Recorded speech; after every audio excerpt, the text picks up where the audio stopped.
पहला सवाल मेरा यह है कि आपको क्या लगता है कि शक्तिमान ने गीता विश्वास को फिर से जीवित किया? आपके हिसाब से क्या वो सही था या गलत? और दूसरा सवाल यह है मेरा आपसे उसी उसी को जुड़ा हुआ कि जब आपकी शक्तियां छिन जाती हैं, आप नॉर्मल एक ह्यूमन बीइंग बन जाते हो, उसके बारे में आपका क्या ख्याल है? वो बनने के बाद आपको कैसा लगा? हाँ मुकेश जी, आपको आश्चर्य होगा अगर मैं कहूं कि शक्तिमान ने जो कुछ भी किया था वो गलत।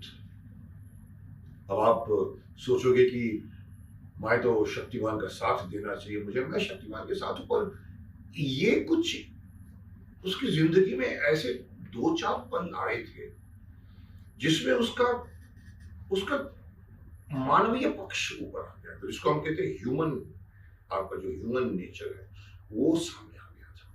वो योगी पुरुष है, ह्यूमन नेचर। योगी पुरुष बनने के बाद में ह्यूमन का जो नेचर होता है वो योगी पुरुष के पीछे चला जाता है।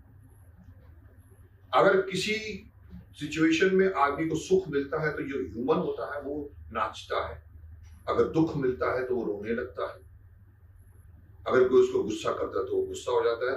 लेकिन जब आप योगी पुरुष बन के आप योगी पुरुष बनते हो तो ये ह्यूमन साइड आपका पीछे चला जाता है। तभी आप कहते हैं कि अगर आप दुख में दुखी ना हो, सुख में सुखी ना हो, यही एक जिंदगी, यही एक योगी पुरुष का सबसे बड़ा गुण है। तो शक्तिमान की जिंदगी में अगर मुझसे पूछा जाए, वो पल जहां पर गीता विश्वास की जिंदगी चली जाती है, आई थिंक उसके ह्यूमन पक्ष को पीछे से आगे लेकर आ रही थी, और वो सडनली उसने वो रिएक्शन दिया जो योगी पुरुष का रिएक्शन नहीं होता। उस पर इतनी मेहनत की थी, इतनी मेहनत की थी, पंचभूतों ने भी, सात ऋषियों ने भी, और उसको एक एक अपना खुद का एक एक कमांडर बनाया था। उनको ये अच्छा नहीं लगा, और शक्तिमान को ये अच्छा नहीं लगा कि गीता विश्वास को क्यों मार दिया गया। और उसके अंदर शक्ति थी, वो उसको पता है कि वो चाहे तो आत्मा को भी बाहर वापस ला सकता है। उस वक्त उसकी खुद का सेल्फिशनेस या उसका सेल्फ प्यार या उसका खुद का इंटरेस्ट आगे आ गया, और उसने जो कुछ भी किया मुकेश जी, वो शक्तिमान के कैरेक्टर से थोड़ा सा मैं कहूँ, ज्यादा नहीं, हिल गया था। और वो आपने देखा होगा किस तरह से वो चिल्लाता है, किस तरह से वो अपनी कुंडलिनी को फिर से जागृत करता है और अंदर से सात चक्र को जगाकर, और उसके बाद में वो बोलता है आत्मा फिर से वापस आओ, और वो आत्मा को लेकर आता है। इतनी शक्ति थी उसमें। लेकिन परंतु किसी भी योगी पुरुष को, स्पेशली शक्तिमान को, या किसी को भी हक नहीं है कि आप प्रकृति के खिलाफ जाए। ये पहली सीख दी जाती है जब जब इंसान जब जब जब प्रकृति को हेल्प करने को आता है, कि आप प्रकृति के खिलाफ, मरने वाला मरता है, उसको मरना पड़ता है, आपको सबको पता है।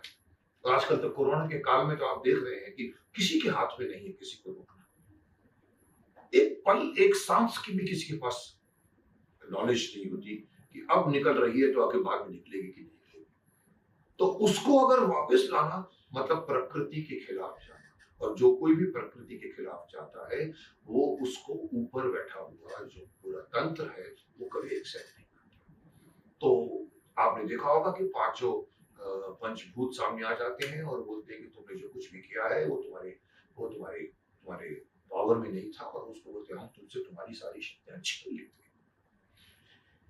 ये शक्तिमान की गलती थी। अब आपका दूसरा प्रश्न ये है कि शक्तिमान जब मैं बन जाता हूं, मैं विदाउट शक्तिमान की शक्ति, तो मुझे कैसे लगा, आपको ये प्रश्न था। तो मैं आपको बताऊं, ये एक तरह की बहुत ही खालीपन हुआ होगा, खालीपन था, विवशता थी। सामने कोई बूढ़े बूढ़े आदमी को मार रहा है, उसका घर जला रहा है, वो आता है, एक बार तो आपने देखा होगा, कोशिश करता है पेड़ के पीछे जाकर, कोशिश करता है ऐसे गोल गोल गोल घूमने की, लेकिन उसको कुछ नहीं होता, बचाने की कोशिश करता है, बाद में करते करते गिर जाता है। अल्टीमेटली वो विवशता गंगाधर को उस वक्त मालूम पड़ती है कि शक्तिमान के बगैर गंगाधर कुछ नहीं है। गंगाधर उन सारे विक्टिमों के बीच का एक साधारण सा मानव है जिसको कोई भी गुंडा आकर उसके घर से निकाल सकता है। उस वक्त आपने देखा होगा, उस वक्त एज एन एक्टर भी आपको परफॉर्म करने का बहुत अच्छा मौका मिला था कि आप चाहते, और धीरे धीरे आपने बहुत कोशिश की, विवश थे आप, और कैसे फिर बाद में उसको उसके अंदर का वो जब एक जगह पर मदद करता है या ऊपर वाले रियलाइज करते हैं और उसको उसकी शक्ति वापस करते हैं। तो यस, मेरे पावर छीनने के बाद में मैं, अगर आप मुझसे पूछें तो मैं खोखला हो गया था जी। तो ये थी दुविधा गंगाधर जी की। आप गंगाधर जी को बहुत एक सिंपल और एक स्टूपिड और एक हंसमुख और एक हंसाने वाला कैरेक्टर जानते हैं, लेकिन उनके अंदर भी एक दुविधा थी, जो सांसारिक दुविधा थी। और एक योगिक पुरुष को अलाउड नहीं है कि आप एक सांसारिक दुविधा के साथ रहे, क्योंकि अगर आप एक योगी पुरुष हैं तो आपको इन सब से दूर होना चाहिए।